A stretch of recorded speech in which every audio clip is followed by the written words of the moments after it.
Hello friends, Pandian store ப்ரோமோவில் என்ன நடக்குதுன்னு பார்க்கலாம் வாங்க. சேனலை சப்ஸ்கிரைப் பண்ணிக்கோங்க.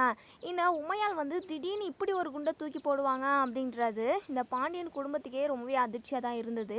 இருந்தாலும் பாண்டியன் 10 லட்ச ரூபா பணத்தை நாங்கள் கொடுத்துட்றோன்ற மாதிரி வாக்கு கொடுத்துட்டாங்க. இப்போது நம்ம செந்தில் நல்லா வசமாக மாட்டிக்கிட்டாங்க கடையில். அதை பற்றியே நினச்சிக்கிட்டு இருக்க நம்ம கதிர்க்கு எடுத்துமே கதிர்கிட்ட எல்லா விஷயத்தையும் சொல்லிடுறாங்க. கதிர்க்கு பயங்கர அதிர்ச்சியாக இருக்குது. என்னென்னா நீங்கள் கொஞ்சம் கூட யோசிக்காமல் இப்படி பண்ணிட்டீங்களே, இந்த விஷயம் அப்பாவுக்கு தெரிஞ்சதுன்னா அவ்வளோதான். 10 லட்ச ரூபா பணத்தை நம்மளால் எப்படின்னா புரட்ட முடியும்? சாயந்தரத்துக்குள்ளே பணத்தை கொடுக்குறேன்னு சொல்லிட்டு அப்பா வாக்கு கொடுத்துருக்காரு அப்படின்னு சொல்லிட்டு எங்கள் கதிருமே பேசிக்கிட்டு இருக்காங்க. அதுதான்டா கதிர், என்னாலுமே இதை ஏற்றுக்கவே முடியல, ஜீர்ணிக்கவும் முடியல.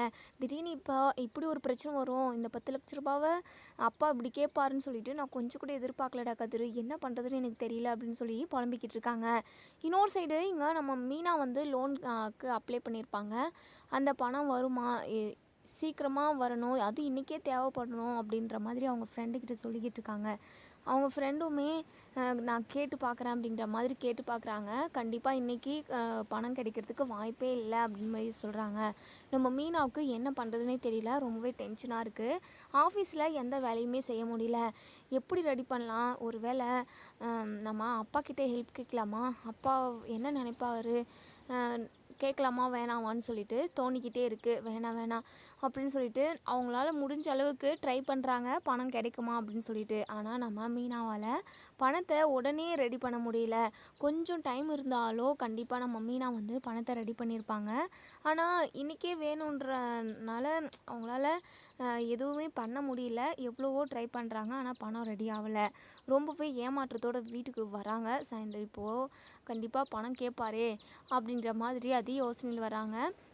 அதுக்கப்புறம் நம்ம செந்தில் வீட்டில் நின்றுக்கிட்டு இருக்காங்க. அப்போ தான் நம்ம பாண்டியன் டேய் என்னடா பேங்குக்கு போயிட்டு பணத்தை கொண்டு வர சொன்னேன், நீ பணத்தையும் இன்னும் கொண்டு வரலையா, இல்லை எடுத்துகிட்டு வச்சிட்ருக்கியா, பணத்தை கொண்டு வாடா அப்படின்னு சொல்லவும் நம்ம செந்தில் அப்படி திருன்னு முழிக்கிறாங்க, தயங்குறாங்க.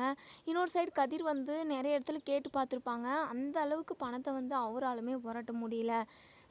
வீட்டில் என்ன பிரச்சனை நடக்குமோன்னு சொல்லிட்டு ஒவ்வொரு நிமிஷமும் இங்கே கதிருமே பயந்துக்கிட்டு இருக்காங்க.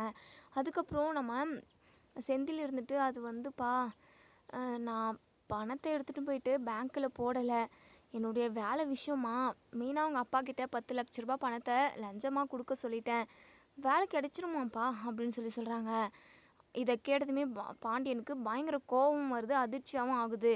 டேய் யாரை கேட்டுடா பணத்தை கொண்டு போய் கொடுத்த, வேலை கிடைச்சிருமாமே, வேலை என்ன உன்னை நான் வேலை வாங்க சொல்லி கொடுத்தேனா, என்கிட்ட ஒரு வார்த்தை கூட சொல்லலை, இதுக்கப்புறம் நீ இந்த வீட்டிலே இருக்கக்கூடாதுடா அப்படின்னு சொல்கிறாங்க. இனி என்ன